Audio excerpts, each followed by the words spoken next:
ये स्टार्ट करते हैं। बहुत ही मजेदार, बहुत ही इंटरेस्टिंग टॉपिक, और इसको हम कहते हैं मेंडलिज्म। ठीक है। और ये जो टॉपिक सब हम स्टार्ट करने लगे हैं, ये बेसिकली हमारा जितनी हमारी जेनेटिक्स है उसकी बेसिक्स है। इसकी वजह से आप ग्रेगर मेंडल जो है उसको आप जो है वो फादर ऑफ जेनेटिक्स भी कहते हैं। कल हमने बहुत सी बेसिक्स डिस्कस कर ली थी, लिहाजा अब हम स्ट्रेट फॉरवर्ड बात शुरू करते हैं। मेंडल ने जो अपना प्लांट सेलेक्ट किया था दैट वाज पाइसन सैटिवम। ठीक है। इसके जो सिलेक्शन की कुछ एक दो रीजंस जो है वो मैं डिस्कस करना चाहूंगा। नंबर वन, एक तो जो जेनेटिक क्लासिकल जेनेटिक्स, ये जो इनहेरिटेंस वाली जेनेटिक्स होती है, इसमें सबसे बड़ी चीज जो सबसे बड़ा प्रॉब्लम होता है वो होता है टाइम। तो एक टाइम बहुत इजी था क्योंकि बहुत जल्दी अगली जनरेशन प्रोड्यूस हो जाती थी। दूसरा, आपके पास कंट्रास्टिंग ट्रेड्स आते थे। एक कैरेक्टर है, उसके कंट्रास्टिंग ट्रेड्स होते थे। ऐसे ट्रेड्स नहीं होते थे जिनमें आप डाउट में पड़ जाए। कंट्रास्टिंग का मतलब होता है दो बहुत ही क्लियर किस्म की वेरिएंट्स आ रहे हों। Contrasting traits mean clear variants. ठीक है। जैसे आप कहते हैं कि रिंकल सीड और जो राउंड सीड्स हैं, ये बहुत क्लियर वेरिएंट्स हैं। मतलब ये कि आप रिंकल और राउंड में कोई भी डाउट नहीं कर सकते कि ये रिंकल है और ये राउंड है, या पता नहीं ये रिंकल है ये राउंड है। नहीं, बहुत क्लियर किस्म के जो है वो आपके सामने फिनोटाइप्स आ रही थी। तो एक ये, और आखिरी एक रीजन और जो बहुत इंपॉर्टेंट थी वो थी सेल्फ क्रॉस। ये जो जनरेशन थी ये सेल्फ क्रॉस हो सकती थी। ठीक है। ऑलमोस्ट यही सारी रीजंस जो हैं इसकी वजह से जो मेंडल की तरह की सर्विसेज की थी टीएच मॉर्गन ने, थॉमस एंड मॉर्गन ने ड्रोसोफिला मेलानोगास्टर के ऊपर। यही वो रीजंस थी जिसकी वजह से ये आपने जो उसने जो है वो इसको स्टडी किया था। इसने बहुत ज्यादा जनरेशन स्टडी की ड्रोसोफिला मेलानोगास्टर की, और उसके ऊपर जो है वो अपना एक पूरा उसने थीसिस डिजाइन किया, और बहुत ज्यादा जो आइडियाज थे मेंडल से हट के वो उसने दिए, जिनमें सबसे बड़ा कारनामा ड्रोसोफिला मेलानोगास्टर पे जो थॉमस एंड मॉर्गन का था वो ये था कि जो क्रोमोसोम और जीन्स होते हैं उनका रोल होता है सेक्स डिटर्मिनेशन में। ठीक है। ये थॉमस एंड मॉर्गन ने काम किया था। तो उसका भी जो इस ऑर्गेनिज्म को सिलेक्ट करने का क्राइटेरिया था, उसमें 3 पॉइंट्स एग्जैक्टली यही थे कि आपका ये जो तीन चीजें हैं इसमें बहुत कम टाइम लगता है, क्लियर वेरिएंट्स यानी कंट्रास्टिंग ट्रेड्स होते हैं, और सेल्फ क्रॉस इनको किया जा सकता है। अब जो सबसे बड़ी बात मेंडल को तंग कर रही थी, सबसे बड़ा प्रॉब्लम ये था कि Mendel studied 7 traits and what he observe कि मैंने आपको कल भी बताया था कि मेंडल के दौर में उस वक्त एक अप्रोच चल रही थी रिगार्डिंग जेनेटिक्स एंड इनहेरिटेंस, और वो थी ब्लेंडिंग अप्रोच। ब्लेंडिंग अप्रोच क्या थी कि जो बच्चा होता है, जो बच्चा पैदा होता है, वो अपने माँ बाप के कैरेक्टर्स का ब्लेंड होता है, यानी अपने उसके जो माँ बाप होते हैं उसके उनके कैरेक्टर्स जो हैं वो आपस में ही मिक्सअप होकर बच्चे में अपीयर हो जाते हैं। ये चीज जो है वो मेंडल ने उस वक्त स्टडी जब की, तो उसको पता लगा कि हाँ, कहीं ना कहीं हो सकता है कि ये ब्लेंडिंग अप्रोच ठीक हो। लेकिन जब मेंडल ने ये देखा कि वो मतलब, अब एक बात मैं आपको यहां पर बता दूं, मैं इसको एक स्टोरी के तौर पर लेकर चलूंगा। इसको हम एक पूरी स्टोरी बनाएंगे, और जब हम स्टोरी बनाएंगे तो अल्टीमेटली हमें पता लगेगा कि उस वक्त के हालात अपने ऊपर तारी करके आप देखें कि उस वक्त के हालात में आपके पास कोई प्रॉपर जेनेटिक बेसिस नहीं है, नो आइडिया ऑफ जीन्स और क्रोमोसोम, उसके बगैर काम करना है आपने। ठीक है। मैं इसीलिए स्टोरी बना रहा हूं कि इस वक्त आप जो है वो अपने आप को मेंडल कंसिडर करें कि आपको कुछ नहीं पता, ना आपको आपके पास जीन का आइडिया है, ना आपके पास क्रोमोसोम का आइडिया है। ठीक है। आप मेंडेलियन लैंग्वेज में बात करेंगे। ब्लेंडिंग अप्रोच क्या थी? ब्लेंडिंग अप्रोच ये थी कि जैसे मेंडल ने जो है वो दो ऐसे ऑर्गेनिजम्स को क्रॉस करवाया, जिनमें ऐसे प्लांट्स को जिनमें एक का सीड जो है वो राउंड था और दूसरे का सीड जो है वो रिंकल था। ठीक है। राउंड और रिंकल को जब उसने क्रॉस करवाया तो होना क्या चाहिए था कि इनकी कोई मिडल शेप आनी चाहिए थी। अकॉर्डिंग टू ब्लेंडिंग अप्रोच इनके दरमियान की कोई शेप अपीयर होनी चाहिए थी अगर आप राउंड और रिंकल को क्रॉस करवाते हैं। लेकिन जो रियलिटी है, this is not the case. Reality क्या है? रियलिटी ये है बेटा कि इसके जो रिजल्ट है उसमें क्या आता है? राउंड आता है। बिल्कुल ऐसे ही अगर आप जो है वो एक और केस कंसिडर करें मेंडल का, जिसमें मेंडल ने जो है वो ट्रू ब्रीड्स का आइडिया स्टार्ट किया था। तो ट्रू ब्रीड्स के आइडिया में जो मेंडल ने जहां से स्टार्ट किया एक्सपेरिमेंट, वो ये था कि उसने दो तरह के फ्लावर्स को जो है, दो तरह के फ्लावर होते हैं आपके पास, जो फ्लावर कलर होता है ना, आपके पास जो कैरेक्टर है फ्लावर कलर का, उस फ्लावर कलर के कैरेक्टर में आपके पास जो ट्रेड्स होते हैं वो एक होता है डोमिनेंट जिसको आप कहते हैं पर्पल, और दूसरा होता है रिसेसिव जिसको आप कहते हैं व्हाइट। ठीक है। अब मेंडल ने इनको क्रॉस करवाया, यहां से असल में मेंडल की क्यूरियोसिटी का आगाज यहां से होता है। उसने पी जनरेशन जो है उसको क्रॉस करवाया, एक प्लांट में उसने प्योर पर्पल वाला रखा, दूसरे में उसने ट्रू ब्रीड रखी व्हाइट वाली, ठीक है। दोनों की ट्रू ब्रीड्स को जब उसने क्रॉस करवाया तो ब्लेंडिंग अप्रोच के मुताबिक ये होना चाहिए था पेल पर्पल ब्लूइश या इस तरह की कोई अप्रोच आ जानी चाहिए थी। क्या वजह है? वजह ये है कि ब्लेंडिंग अप्रोच है ना, उस वक्त तो यही सोचा जाता था कि भाई इनका मिक्सचर आ जाता है। तो मेंडल बड़ा मुतमईन था कि भाई वही रिजल्ट आएगा जो मेरे जो आबा अजदाद हैं या मेरे जमाने के जो साइंटिस्ट हैं उन्होंने यही सोचा हुआ है कि जी ब्लेंडिंग अप्रोच है तो चलो ठीक है यही आएगा इस तरह का बीच का कलर। लेकिन मेंडल के केस में क्या हुआ कि it appeared as a purple colour. यहाँ जो 100% जो भी फिलियल जनरेशन क्रिएट हुई इट वाज पर्पल कलर।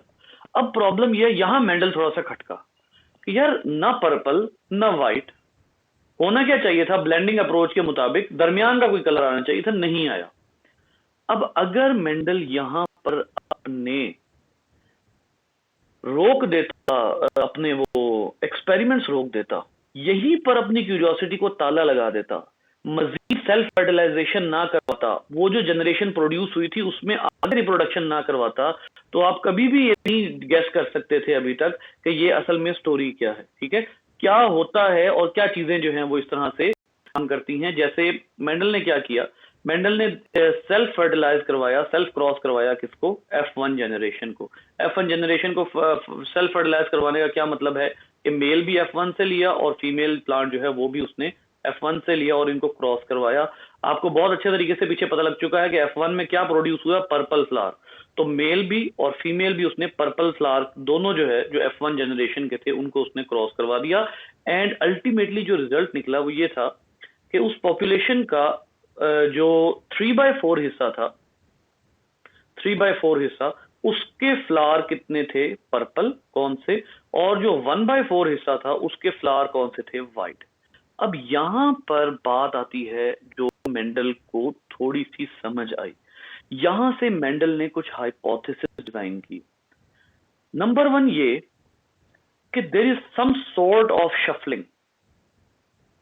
मैं मेंडल की गेस का और मेंडल के साइंटिफिक वर्क का हमेशा से एक जो है वो मोतरिफ रहा हूं, मैं मरगूब हूं मेंडल के इस वर्किंग का। वजह क्या है? वजह यह है कि यहां से एक बड़ी ऑब्वियस बात आ रही है। पूरे क्रॉस को अगर आप गौर से देखते हैं तो आपको भी ये सोचना पड़ता है कि यार कुछ ना कुछ तो शफलिंग हुई है, कहीं ना कहीं गड़बड़ हुई है। जरा देखिए एक दफा, पहला क्रॉस मेंडल ने क्या किया, पर्पल और व्हाइट। अब उनमें से क्या आया, पर्पल आ गया। यहां तक मेंडल को शक था कि हाँ भाई कुछ शफलिंग हो रही है, कुछ चक्कर चल रहा है, कभी एक चीज ऊपर आ जाती है, कभी व्हाइट का कैरेक्टर ऊपर आ जाता है, कभी पर्पल का कलर ऊपर आ जाता है यानी वाजे हो जाता है, कभी व्हाइट कलर वाजे हो जाता है। तो यहां से उसको शक पड़ा कि कुछ ना कुछ शफलिंग हो रही है। बट उसके बाद क्या हुआ, जब उसने जो है वो इन पर्पल और पर्पल को क्रॉस करवाया तो होना क्या चाहिए था, मेंडल की तो अजम्पशन ये थी कि पर्पल और पर्पल का क्रॉस जो है वो पर्पल ही होना चाहिए। क्यों? क्योंकि भाई दोनों पेरेंट्स पर्पल है ना। ब्लेंडिंग अप्रोच के मुताबिक तो पर्पल कलर और पर्पल कलर अगर जो है वो ब्लेंड करेंगे तो बीच में से कौन सा कलर निकलेगा, पर्पल ही निकलेगा, ठीक है। तो अगर तो ब्लेंडिंग अप्रोच ठीक होती तब तो ये काम ना होता, ठीक है, ये पर सिर्फ पर्पल कलर आना चाहिए। हुआ क्या है, 3/4 पर्पल है, 1/4 व्हाइट है। यहां से नंबर 1 तो उसको पता लगा कि भाई कुछ ना कुछ तो शफलिंग चल रही है। शफलिंग क्या है? Shuffling between purple colour and white colour, purple versus white. पहली चीज जो उसने ऑब्जर्व की, पहला जो उसने हाइपोथेसिस बनाया। दूसरा जो मेंडल ने हाइपोथेसिस बनाया वो भी बड़ा इंटरेस्टिंग था। वो ये था कि देयर इज सम पार्टिकल, कोई पार्टिकल है, exists in pairs. There is some particle that exist in pairs which defines the which defines the trait of a character। अब ये एक बड़ी हैरत की बात है, आप जरा सोचिए।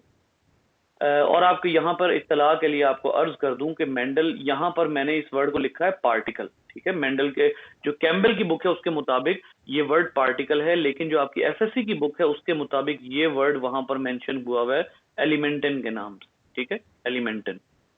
कोई एलिमेंटन है, कोई चीज है, कोई पार्टिकल है, लेकिन वो अकेला नहीं है। कलर के लिए वो जो खास पार्टिकल है ना, उसकी दो फॉर्म्स है। अब ये एक आप एज्यूम करें कि ये मेंडल का दिमाग चल रहा है। मैंने आपको कहा कि आप मेंडल के जमाने में जी रहे हैं। इस वक्त जो मेरी स्टोरी चल रही है वो मेंडल के जमाने में, और यहां से आपको पता लगेगा कि असल में साइंटिफिकली सोचा कैसे जाता है। मेंडल का एक्सपेरिमेंट में हमेशा एग्जांपल के तौर पर बच्चों को बताता हूँ कि बेटा साइंटिफिकली ऐसे सोचा जाता है। कहां से वो सोच रहा है इस वक्त कि भाई कलर के लिए अगर पार्टिकल एक होता तो फिर तो एक ही कलर आना चाहिए था, दो कलर क्यों आए? इसका मतलब ये है कि कलर को एक एक पार्टिकल डिफाइन नहीं करता, बल्कि वो पार्टिकल पेयर में मौजूद है। कभी उस पार्टिकल का एक हिस्सा दूसरे को मास्क कर देता है। ये मेंडल ने उस वक्त सोचा था। मैं जीन, क्रोमोसोम, एलील, इन सब की टर्म्स को साइड पर रख के इस वक्त आपको बता रहा हूं, क्योंकि आपको उस जमाने का सोचना पड़ेगा। थर्ड अप्रोच जो उसने बनाई वो ये थी, one particle can mask the effect of one particle can mask the effect of other particle। एक पार्टिकल जो है वो दूसरे पार्टिकल के इफेक्ट को मास्क कर देता है, इफेक्ट ऑफ अदर पार्टिकल। और उसको जो मास्क करता है उस पार्टिकल को मेंडल ने क्या नाम दिया? उस पार्टिकल को मेंडल ने नाम दिया डोमिनेंट। और जो मास्क हो जाता है, the one that has been masked will be known as a recessive trait। यहां पर आके मेंडल ने ये टर्मिनोलॉजी बनाई। याद रखिए, जो इस वक्त हम टर्मिनोलॉजी यूज करते हैं ये हमने नहीं बनाई, ये मेंडल की बनी हुई टर्मिनोलॉजी। ठीक है, तो यहां से उसने कहा कि अगर, अच्छा ये तीसरा गैस उसने कैसे लगाया? पहला तो मैंने बता दिया ना कि एक तो ये है कि ये पेयर में है, जिसकी वजह से कभी एक जो है वो डोमिनेंट हो जाता है, कभी दूसरा अपने आप को शो कर देता है। अगर ये पेयर में ना होता, अगर ये पार्टिकल अकेला होता तो कलर कांस्टेंट आता, कलर जो है वो डिफरेंट ना आ सकता। दूसरी, उसने शफलिंग का अंदाजा भी कहां से लगाया और डोमिनेंस का अंदाजा भी कहां से लगाया, गौर कीजिएगा। शफलिंग का अंदाजा उसने ये लगाया कि यार मैंने पर्पल और व्हाइट को क्रॉस कराया तो पर्पल आया, लेकिन जब मैंने पर्पल की F1 को क्रॉस कराया तो फिर से व्हाइट जो है वो अगली प्रोजनी में व्हाइट फिर से अपीयर हो गया। अब ये क्या बदतमीजी है? अब ये क्या है? यहां से उसने अंदाजा लगाया कि वो जो पार्टिकल है वो, अगर आपने पीके देखी हो तो पीके में वो एक टर्म यूज करता है कि कौनो फिरकी ले रहा है। अगर आपने नहीं देखी तो आप देख सकते हैं, वो कहता है जी कौनो फिरकी ले रहा है। तो अब यही पे मेंडल ने सोचा, यहां से एक शफलिंग का अंदाजा लगाया। उसके बाद उसने कहा कि जो शफलिंग होती है इसमें एक पार्टिकल दूसरे पर डोमिनेट कर जाता है। ये अब चीज जो है वो हम आज तक यूज कर रहे हैं। अब यहां से स्टार्ट होता है मेंडल का पेपर वर्क, क्योंकि आप नोट कीजिए मैंने अभी तक जो वर्किंग बताई है वो सब प्रैक्टिकल थी। और कीजिए, पर्पल व्हाइट ये अभी प्रैक्टिकल है, यहां पर अभी पेपर वर्किंग शुरू नहीं हुई। यहां पर अभी सिर्फ क्या चल रहा है? यहां पर अभी सिर्फ ऑब्जर्वेशन चल रही है, जो साइंस का सबसे बेसिक थीम है, ऑब्जर्वेशन। गौर से ऑब्जर्वेशन करो, रैशनल होकर करो, और जो है वो बिल्कुल एक चीज होती है जिसको हम कहते हैं बायस्ड अप्रोच। ये बहुत ज्यादा साइंटिस्ट गलती करते हैं, बकायदा बहुत से साइंटिस्ट ये गलती करते हैं कि वो बायस्ड अप्रोच अपनाते हैं। कोई रिजल्ट निकालने के लिए अपने मकसद का काम कुछ एक्सपेरिमेंट में चेंजिंग कर देते हैं, उसको बायस्ड अप्रोच कहते हैं। ये एमफिल लेवल पे रिसर्च डिजाइन करने से पहले बताया जाता है कि बायस्ड अप्रोच आपने नहीं रखनी होती। तो मेंडल ने सबसे पहले तो जो है वो प्रैक्टिकल वर्क, उसके बाद अब पेपर वर्किंग की बात आई। पेपर वर्किंग की बात आई तो मेंडल ने कहा कि यार अब जो है ना वो काम यूं करते हैं कि जो तो मास्क कर देता है ना उसको मैं देता हूं कैपिटल का दर्जा। ठीक है, तो फॉर एग्जांपल अगर डोमिनेंट मुझे लगता है कि जी डोमिनेंट जो है वो ज्यादा आ रहा है, मेंडल ने किस बेस पे पर्पल को डोमिनेंट कहा? क्योंकि वो F2 में जो है वो ज्यादा आ रहा था, F2 में वो व्हाइट की निस्बत जो है वो ज्यादा अपीयर हो रहा था। तो मेंडल ने उस बेस पर पर्पल को क्या कह दिया? डोमिनेंट कह दिया। ठीक है, और अप्रोच क्या बनाई कि भाई जो डोमिनेंट होगा उसका पहला अल्फाबेट यूज होगा, उसके लिए जो पेपर वर्क है उसके लिए पहला अल्फाबेट यूज होगा। दूसरा दूसरा मेंडल ने कहा कि जी दूसरा जो मास्क हो रहा है, जिसको मास्क किया जा रहा है वो रिसेसिव होगा, और रिसेसिव जो है उसका पहला अल्फाबेट नहीं यूज किया जाएगा, बल्कि रिसेसिव के लिए उसी का स्मॉल अल्फाबेट यूज किया जाएगा जो कि डोमिनेंट में आपने यूज किया था।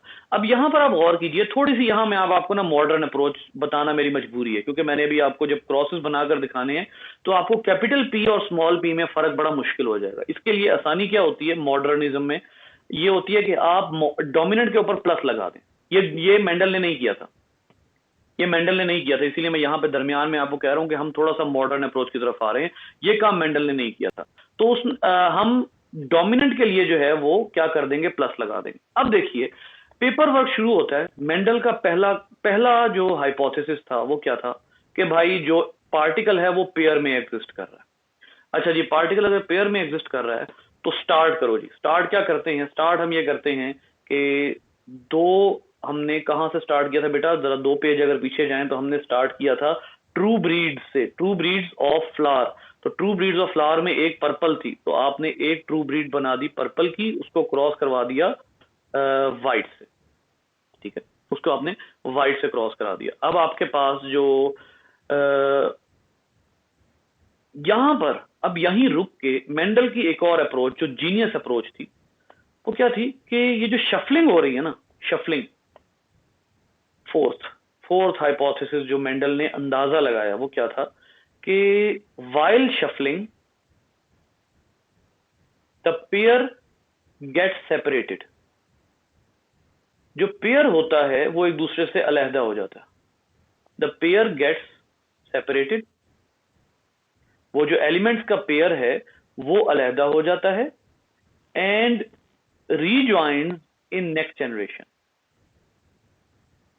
यानी क्या है कि जो पेयर पार्टिकल्स का पेयर है, मेंडल ने यही कहा ना कि पार्टिकल्स पेयर में मौजूद होते हैं, लेकिन जिस टाइम शफलिंग होती है तो वो जो पार्टिकल्स होते हैं वो सेपरेट हो जाते हैं और अगली जनरेशन में आके वो पार्टिकल्स दोबारा से मिल जाते हैं। ये अब मेंडल की आप अप्रोच चेक करें कि किस अप्रोच पे वो काम कर रहा है। तो ये जो शफलिंग हो रही है इसमें जो दो पार्टिकल्स हैं वो एक दूसरे से यकीनन अलहदा होंगे। अगर वो अलहदा ना हो, अगर वो पार्टिकल्स दोनों अलहदा ना हो तो ऐसा हो ही नहीं सकता कि अगली जनरेशन में व्हाइट कलर अपीयर हो। यहां से मैं आपको जरा बताता हूं ना, इधर देखिएगा, ओए होए क्या होगा जी, ये देखिए फॉर एग्जाम्पल आपके पास ये जो पर्पल प्लांट है ये वाला, इसके अंदर इसकी जीनोटाइप क्या बनती है, जरा मॉडर्न अप्रोच की तरफ आते हैं। ये जो है पर्पल और व्हाइट, इन दोनों को जब आप क्रॉस करवाएंगे तो इसकी जीनोटाइप क्या बनेगी, कैपिटल पी स्मॉल पी, ठीक है। और जब आप F1 क्रॉस F1 करवाएंगे तो कैपिटल पी स्मॉल पी बन जाता है। इसी तरीके से यहां पर भी क्या है, capital P small P. F1 cross F1 करवाया ना आपने, ठीक है जी बेटे। आप स्क्रीन शो नहीं करवा रहे? बेटा कितनी देर से मैं पढ़ा रहा हूँ आपको, स्क्रीन शो और भी नहीं नजर आ रही किसी को?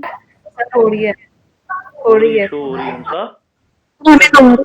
पुराना काम करना है आपने, वही वाला। सर मुझे बेटा बाकी सबको हो रही थी ना? जी सर हो रही है। जी सर। वो बेचारी इतनी देर से बैठी हुई बोली ही नहीं, पता नहीं क्या कर रही थी। जी हम साहब ठीक है। जी सर। अल्लाह की बंदी पहले बात करो, पहले एग्जिट होके आ जाओ। इतनी देर में बात, मुझे तो बड़ा अफसोस हो रहा है। आप बातें आपको आधी समझ आई होंगी, आधी नहीं आई होंगी।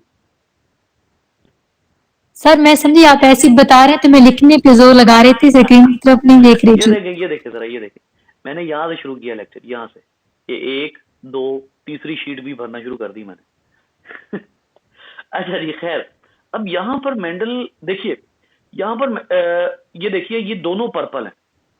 ये दोनों अगर पर्पल हैं और ये सोचे ये सेपरेट ना हो तो अगली जनरेशन में व्हाइट आएगा? जल्दी से आंसर कीजिएगा। अगर ये दोनों जो पार्टिकल्स का पेयर है ये सेपरेट ना हो, अगली जनरेशन में व्हाइट आ सकता है? नो। नहीं आ सकता, क्योंकि ये जो डोमिनेंट जो पार्टिकल है ये हमेशा रिसेसिव पे हावी रहेगा, तो व्हाइट आ ही नहीं सकता। तो यहां से मेंडल ने चौथा गैस लगाया कि भाई ये जो दोनों पार्टिकल्स हैं ये एक दूसरे से सेपरेट हो जाते हैं। तो अब उसने अपने ये चारों हाइपोथेसिस अपने पेपर वर्क पे अप्लाई किए। पेपर वर्क क्या चल रहा है जी, डोमिनेंट और रिसेसिव का जो है वो क्रॉस चल रहा है। तो उसने कहा कि हाँ भाई जो डोमिनेंट और रिसेसिव है ना उसमें जरा क्रॉस बनाओ और दोनों को कर दो सेपरेट।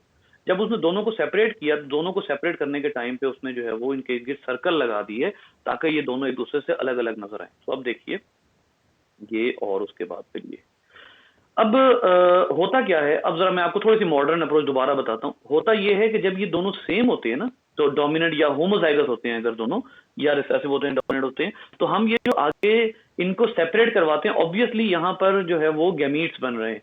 तो हम जब इनको सेपरेट करवाते हैं ना, अगर ये होमोजाइगस हो तो हम इनको एक ही दफा लिखते हैं, हम दो दफा नहीं लिखते, चाहे वो रिसेसिव है चाहे वो होमोजाइगस डोमिनेंट है, हम उनको एक ही दफा लिखते हैं। तो ये देखिए, अब जब उसने अपना पेपर वर्क किया तो उसने कहा कि दोनों पार्टिकल सेपरेट हो जाते हैं और अगली जनरेशन में दोबारा मिल जाते हैं। अच्छा जी, एक बात आपको बहुत अच्छे तरीके से पता है कि अगर उसने यहां पर ट्रू ब्रीड रखी है P+ वाली, तो ये पर्पल है, ये भी आपको पता है, और यहां ट्रू ब्रीड आपने रखी है बगैर प्लस के, तो ये व्हाइट है, ठीक है। अब उसने क्या शो किया, उसने ये कहा कि जी अच्छा ये पेपर वर्क चल रहा है और दोनों पार्टिकल एक दूसरे से सेपरेट हो गए और अगली जनरेशन में दोबारा मिल गए हैं।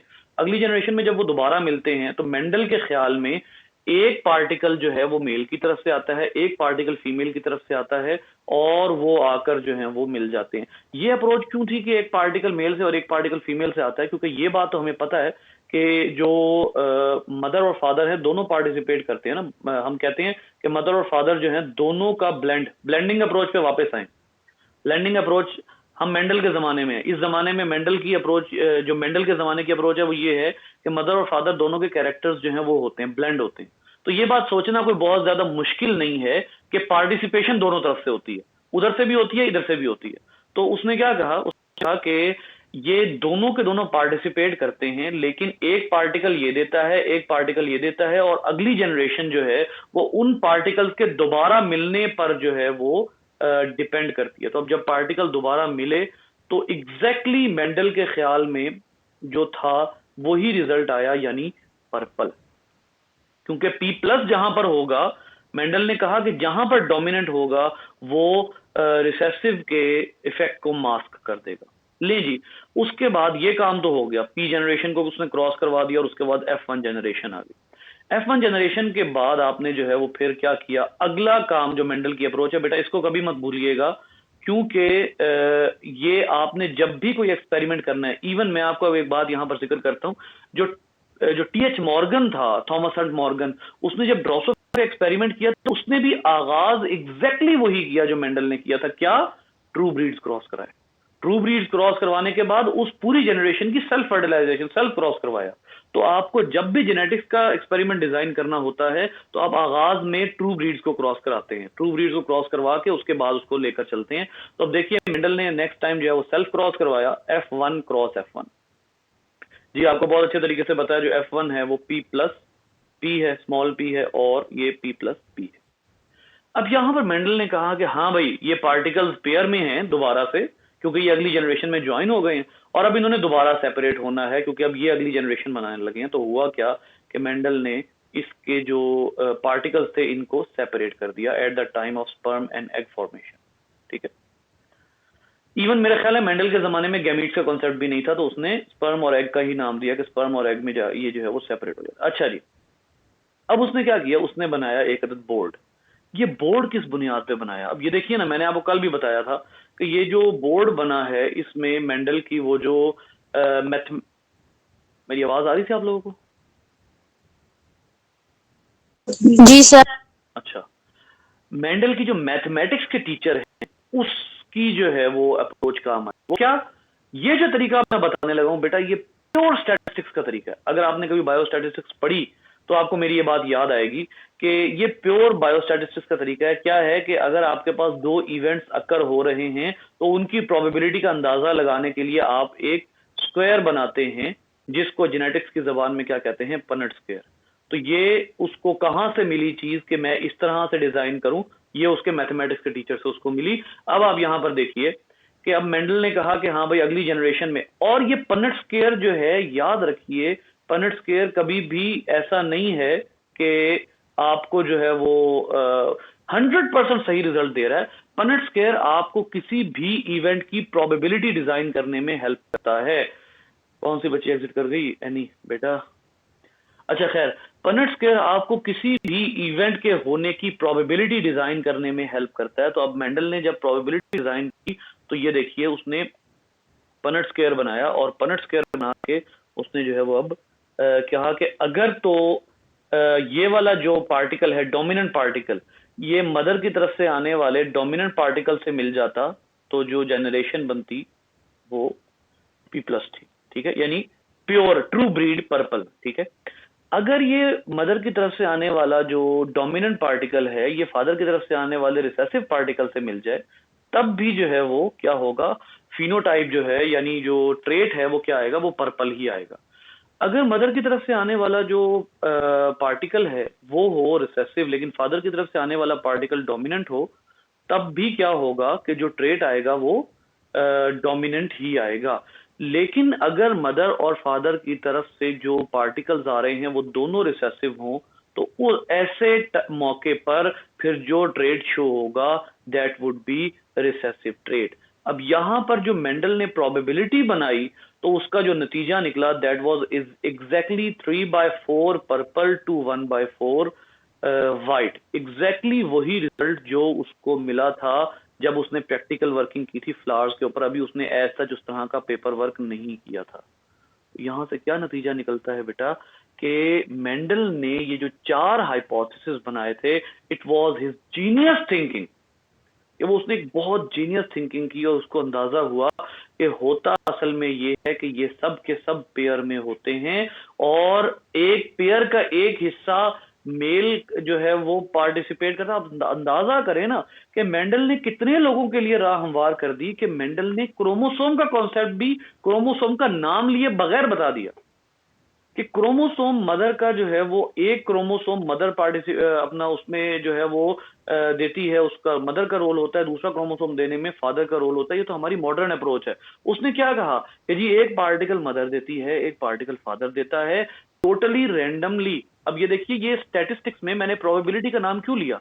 जब इवेंट्स रैंडम हो, जब इवेंट्स कंफर्म ना हो, इवेंट्स रैंडम हो, तो फिर आप प्रोबेबिलिटी लगाते हैं, ठीक है। अब उसको ये पता है कि इवेंट्स रैंडम है, कोई भी पार्टिकल किसी के साथ मिल सकता है। तो जब उसने ये पार्टिकल जो है वो क्रॉस करवाए तो उसको पता लगा कि भाई ये जो पार्टिकल्स हैं ये दोनों तरफ से होते हैं, पेयर में होते हैं, और ये जब स्पर्म और एग बनते हैं तो ये एक दूसरे से सेपरेट हो जाते हैं। लॉ ऑफ सेग्रीगेशन क्या कहता है कि the pair of chromosome get separated from each other at the time of gametes formation and it reunites in the following generation after fertilization। ये लॉ ऑफ सेग्रीगेशन है। कोई एक भी क्रोमोसोम ऐसा नहीं है जो इस पाथवे को फॉलो नहीं कर रहा, कोई एक भी चीज ऐसी नहीं। लेकिन मैं समझता हूं कि इवन आजकल के साइंटिस्ट अगर कोई आउटस्टैंडिंग एक्सपेरिमेंट डिजाइन कर भी लेता है ना, तो उसको वो हालात फेस नहीं करने पड़ रहे जो मेंडल ने उस वक्त हालात फेस किए थे। सवाल नहीं पैदा होता। क्यों? क्योंकि उस वक्त की ऐसी अप्रोच नहीं थी। मैंने आपको पूरी स्टोरी बिला वजह नहीं सुनाई, ये एक आप उस तरह से उसको समझ रहे हैं कि क्या सोचना चाहिए, और अल्टीमेटली आपको क्या पता लगता है कि ये जो अप्रोच थी मेंडल की वो आज भी हम अप्लाई कर रहे हैं। हमारी मियोसिस, इस बात को आप देखें, मतलब मैं एक मोतरिफ होता है ना, एक बंदा फैन, एक मुरीद होता है किसी का, इस लिहाज से मैं मुरीद हूं उसका। यार उसने मियोसिस बता दिया आपको, जस्ट लाइक आपको नहीं पता मियोसिस क्या थी, उसने आपको मियोसिस बता दी। फॉर एग्जांपल अगर मैं आपको इसको मॉडर्न में, अगर मैं आपको जो है वो एक्सपेरिमेंट डिजाइन करके दिखाऊं इसका, तो वो एक्सपेरिमेंट कुछ इस तरह से बनेगा। जरा एक मिनट जरा देखिएगा। ये देखिए, अगर आपके पास एक जो क्रोमोसोम है वो पेयर में है, ठीक है, होमोलॉगस पेयर है, होमोलॉगस पेयर है, उसके ऊपर आपके पास जीन मौजूद है पर्पल का, तो ऑब्वियसली इसके पास भी पर्पल होगा। इसको क्रॉस करवाइए, दूसरा ट्रू ब्रीड लेकर आइए। दूसरे ट्रू ब्रीड में क्या होगा, दोनों जो हैं वो रिसेसिव हैं, ठीक है। अब आपको पता है कि at the time of gamete formation सारे ये डुप्लीकेट भी हो जाते हैं और ये सारे एक दूसरे से सेपरेट हो जाते हैं, ठीक है। और ये मियोसिस इस बात को साबित करती है। तो ये क्रोमोसोम अलहदा हो गया, ये क्रोमोसोम होमोलॉग जो है ये अपने दूसरे वाले से बिल्कुल जो है वो अलहदा हो गया, ठीक है। उसके बाद जब फर्टिलाइजेशन होगी, ये मदर की तरफ से, ये फादर की तरफ से, इन दोनों को क्रॉस करवाएंगे तो इधर से P प्लस और इधर से P। मतलब उस टाइम पर आकर मेंडल ने मियोसिस तक को गैस कर लिया, जो कि बाद में आकर आपने माइक्रोस्कोप की मदद से देख देख के डिफाइन किया कि क्रोमोसोम यहां से एक दूसरे से अलहदा हो जाता है। तो मैं ये जो है वो सोच कर आया हूँ कि मैं आपको यहाँ पर आज मेंडल का मुरीद बनाकर छोड़ूंगा। तो ये एक बहुत जीनियस अप्रोच थी जिसके बारे में उसने सोचा। जी बेटा, अगर आपका यहाँ तो कोई क्वेश्चन है तो बताइए।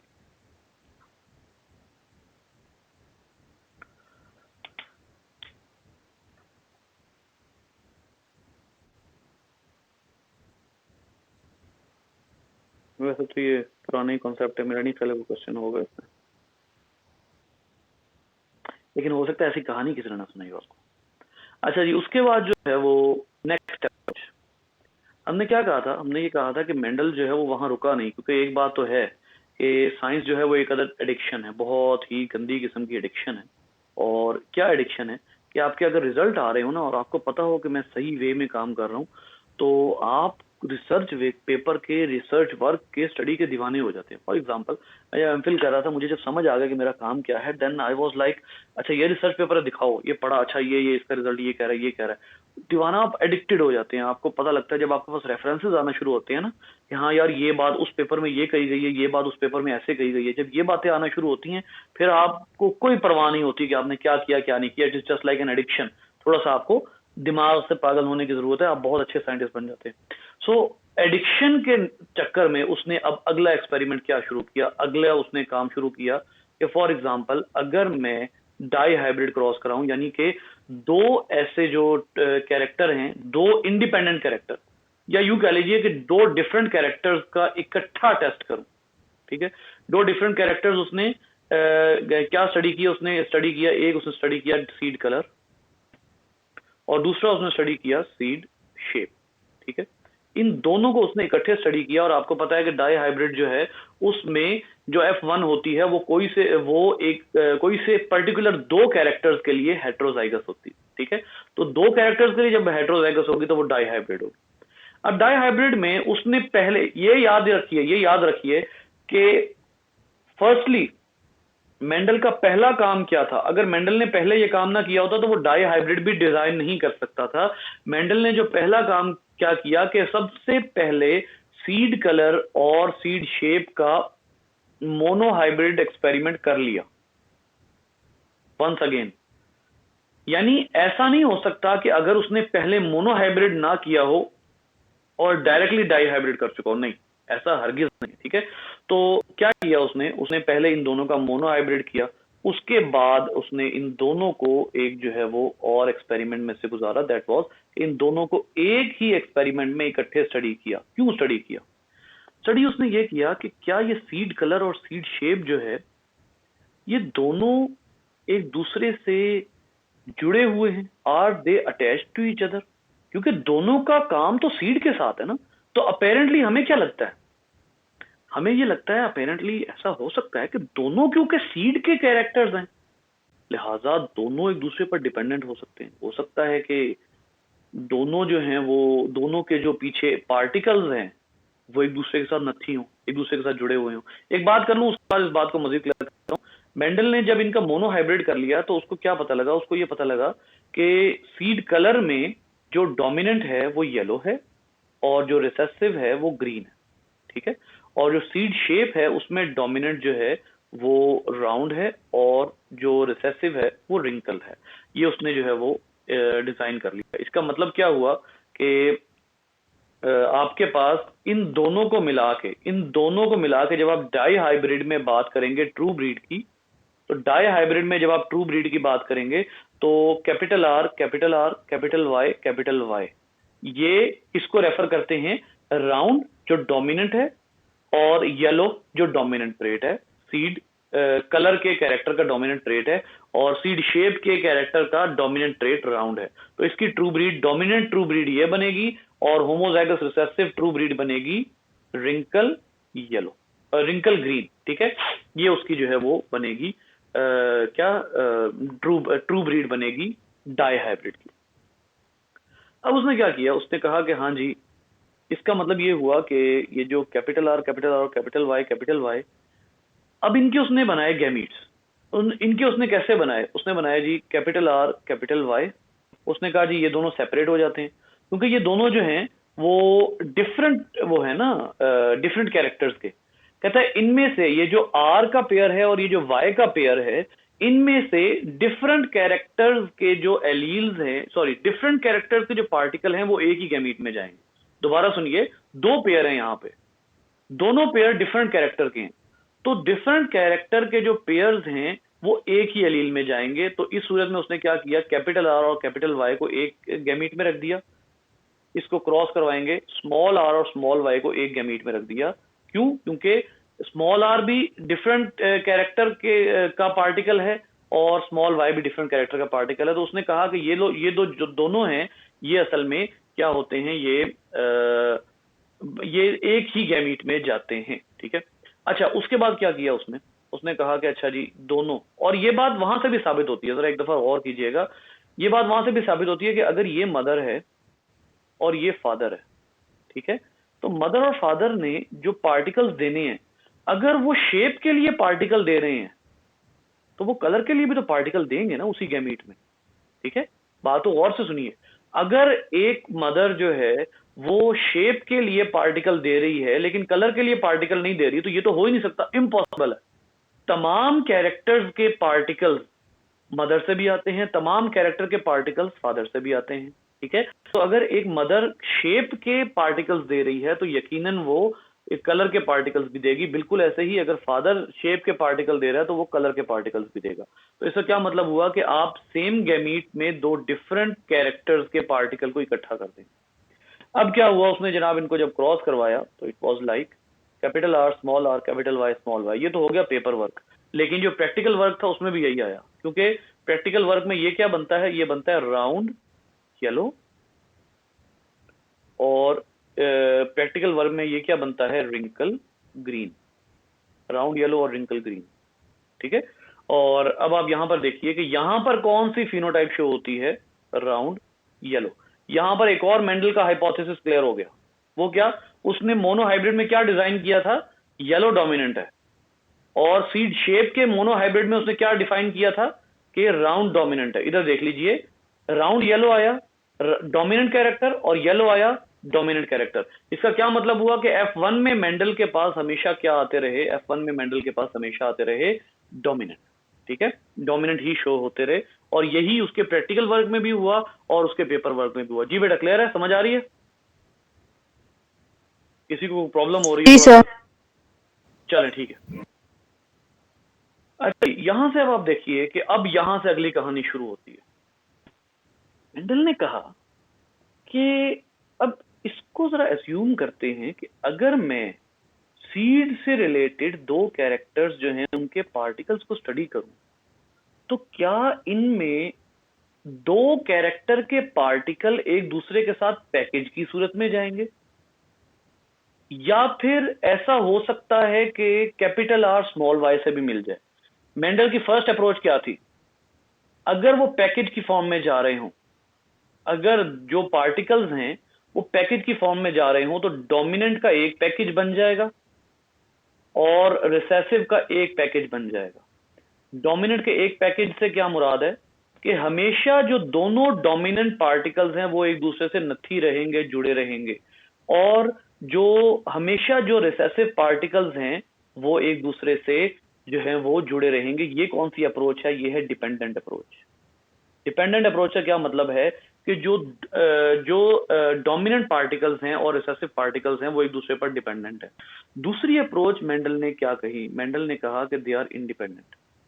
इंडिपेंडेंट से क्या मुराद है, इंडिपेंडेंट से मुराद ये है कि जो कैपिटल आर जो है वो कैपिटल वाई के साथ भी आ सकता है। यहां पर देखिए ना, अगर डोमिनेंट हमेशा पैकेज में होगा तो हमेशा कैपिटल आर कैपिटल वाई के साथ आएगा, ठीक है, और स्मॉल आर स्मॉल वाई के साथ आएगा।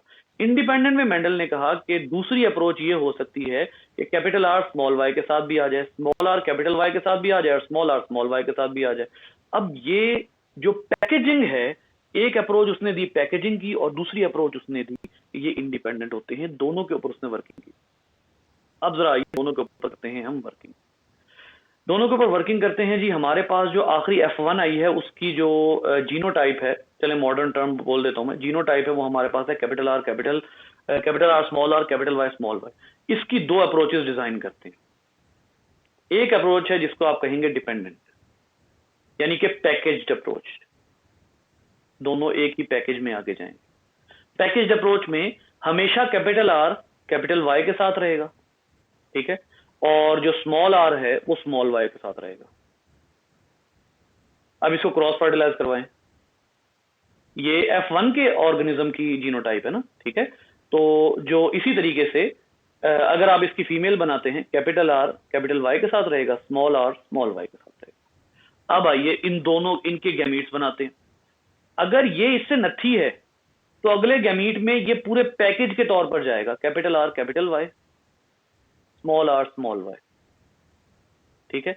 और इसी तरीके से अगर ये पैकेज की सूरत में जाते हैं तो आर और वाई नथी रहेंगे, ठीक है, और ये इस तरह से होगा, ठीक है। अब आइए इनका क्रॉस करवाएं। इनका जब हम क्रॉस करवाते हैं तो हमें क्या पता लगता है?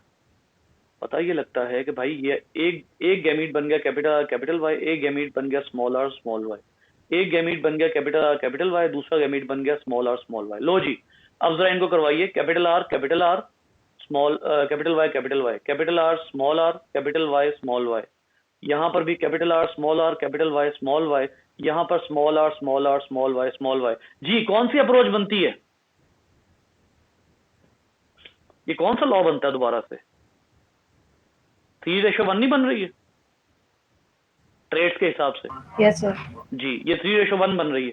अब ये डिपेंडेंट पैकेज है, लेकिन मेंडल ने जब प्रैक्टिकल वर्किंग की तो उसको क्या पता लगा?